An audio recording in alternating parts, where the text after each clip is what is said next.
तो अब हम समझेंगे फॉर्म्स ऑफ पावर शेयरिंग। तो फॉर्म्स ऑफ पावर शेयरिंग के अंदर दो तरह की पावर होती है, एक हॉरिजॉन्टल और एक होती है वर्टिकल। तो पहले हम पढ़ते हैं हॉरिजॉन्टल पावर शेयरिंग। तो हॉरिजॉन्टल पावर शेयरिंग के अंदर गवर्नमेंट के 3 ऑर्गन्स होते हैं, एक लेजिस्लेचर, दूसरा एग्जीक्यूटिव और तीसरा जुडिशरी।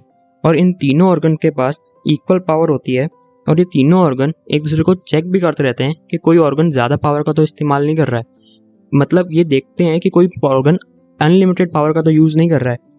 और जब ये पावर डिफरेंट ऑर्गन्स में हॉरिजॉन्टली पावर शेयर होती है तो इसको हम बोलते हैं हॉरिजॉन्टल डिस्ट्रीब्यूशन ऑफ पावर। और हॉरिजॉन्टल डिस्ट्रीब्यूशन ऑफ पावर को हम बोलते हैं system of checks and balance. तो ये था हॉरिजॉन्टल पावर शेयरिंग। तो अब हम समझते हैं कि वर्टिकल पावर शेयरिंग क्या होता है। जैसे कि हमें पता है कि इंडिया में 3 लेवल होते हैं गवर्नमेंट के, पहला सेंट्रल गवर्नमेंट, उससे नीचे दूसरा स्टेट गवर्नमेंट और उससे नीचे तीसरा लोकल गवर्नमेंट। तो सेंट्रल गवर्नमेंट पावर शेयर करती है स्टेट गवर्नमेंट के साथ और स्टेट गवर्नमेंट पावर शेयर करती है लोकल गवर्नमेंट के साथ। तो जैसे ये पावर शेयर हो रही है वर्टिकली, तो इसी पावर शेयरिंग को हम बोलते हैं वर्टिकल डिस्ट्रीब्यूशन ऑफ पावर। तो हमने समझ लिया है फॉर्म्स ऑफ पावर शेयरिंग। तो अब हम समझते हैं why power sharing is desirable. तो इसके 2 रीजंस हैं, एक प्रूडेंशियल रीजन और एक मॉरल रीजन। तो पहले हम प्रूडेंशियल रीजन देखते हैं। प्रूडेंशियल रीजन में पहला रीजन ये है कि पावर शेयरिंग से क्या होता है ना कि कन्फ्लिक्ट्स की पॉसिबिलिटीज कम हो जाती है। जैसे हमने पढ़ा बेल्जियम की स्टोरी में कि वहाँ पे पावर शेयरिंग कर दी गई, गवर्नमेंट ने सही तरह से अरेंजमेंट कर दी तो वहाँ पे कॉन्फ्लिक्ट्स नहीं हुए। नहीं तो वहाँ कॉन्फ्लिक्ट्स हो सकते थे, जैसे कि श्रीलंका में पावर शेयरिंग नहीं हुई तो वहाँ कॉन्फ्लिक्ट्स हुए, है ना।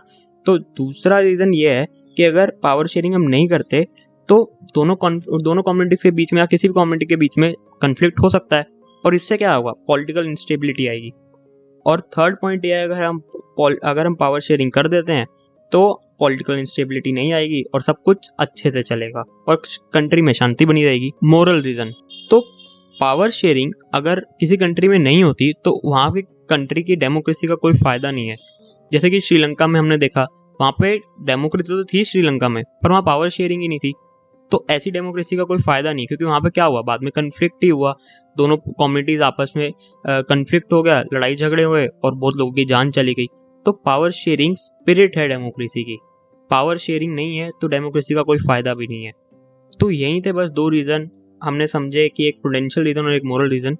तो इसी के साथ हमारा ये पावर शेयरिंग चैप्टर एंड होता है और होप करता हूँ आपको मेरी ये वीडियो पसंद आई होगी। और अगर आपको मेरी वीडियो पसंद आई है तो प्लीज़ मेरे चैनल को सब्सक्राइब कर लीजिएगा और लाइक कर लीजिएगा। और अगर आप लोगों को ऐसे ही और वीडियोस देखनी है हिस्ट्री या किसी भी सब्जेक्ट के ऊपर तो मेरे चैनल को आप सब्सक्राइब कर सकते हैं। तो मिलते हैं नेक्स्ट वीडियो में।